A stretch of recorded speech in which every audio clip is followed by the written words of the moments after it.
Bonjour à tous. Un peu trop de vent dehors aujourd'hui, donc on la joue en indoor. La question du jour, c'est comment choisir la taille de son foil. Donc forcément, ça va se jouer en fonction de son gabarit et en fonction des conditions dans lesquelles on veut utiliser son foil. La question initiale concernait la Carver 1200. Donc il faut savoir que pendant un an, on a tout fait avec une seule taille d'aile. Donc elle remplissait toutes les fonctions et forcément, on va facilement comprendre qu'un gabarit plus lourd aurait eu besoin de plus de vent qu'un gabarit léger.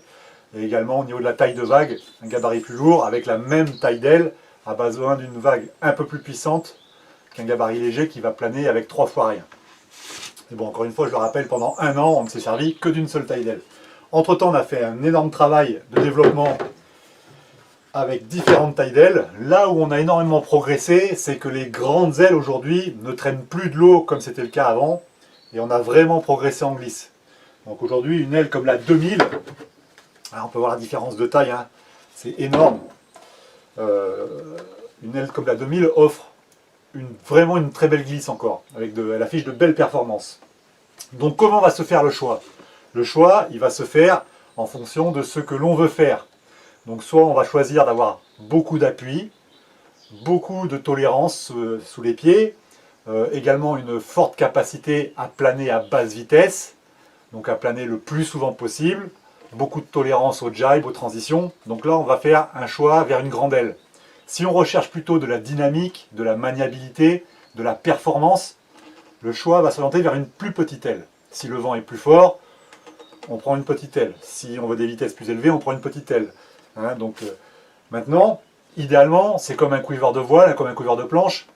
Si on peut choisir deux ailes, c'est l'idéal. On va choisir une aile, par exemple la 2000 ou la 1700 pour le petit temps, pour les petites vagues. Et puis, on va prendre la 1200 pour les conditions plus solides. Pour les flyers, c'est pareil. Les flyers, celle qui est la plus plébiscitée aujourd'hui, c'est la 1300. Hein, c'est celle qui est en milieu de gamme. On a une 1500 qui est bien plus grande et qui donc va s'orienter vraiment dans les mini et qui forcément, dans les hauts régimes, elle va avoir tendance un petit peu à être plus puissante et surtout dans les gros carvings, de par son span, elle va avoir tendance un petit peu à sortir plus rapidement qu'une aile plus courte. C'est pourquoi on a travaillé également ici sur une petite 1000 en flyer. Donc, encore une fois, il faut bien cibler sa zone d'évolution. Vitesse, vent plus fort, vague plus grosse, on prend du petit matériel. Tolérance, planning basse vitesse, facilité de navigation, on va prendre des ailes plus grandes. Au niveau des stabs, on a un large choix de stabs aujourd'hui, c'est pareil. Hein. Si on prend un stab plus petit, on va améliorer la dynamique, la manœuvrabilité, on aura beaucoup moins de traînée, donc un peu plus de glisse. Par contre, on aura forcément beaucoup moins d'appui qu'un stab plus gros. Le stab plus gros, il va apporter de l'appui, il va apporter de l'équilibre.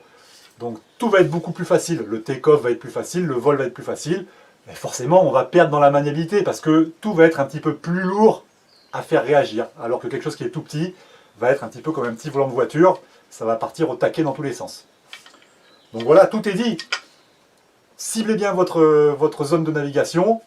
Si vous avez la moindre hésitation quant au choix du matériel, vous n'hésitez pas à nous mettre un petit message. On sera toujours là pour vous conseiller le meilleur matériel, celui qu'il vous faut pour vous faire plaisir. A très bientôt.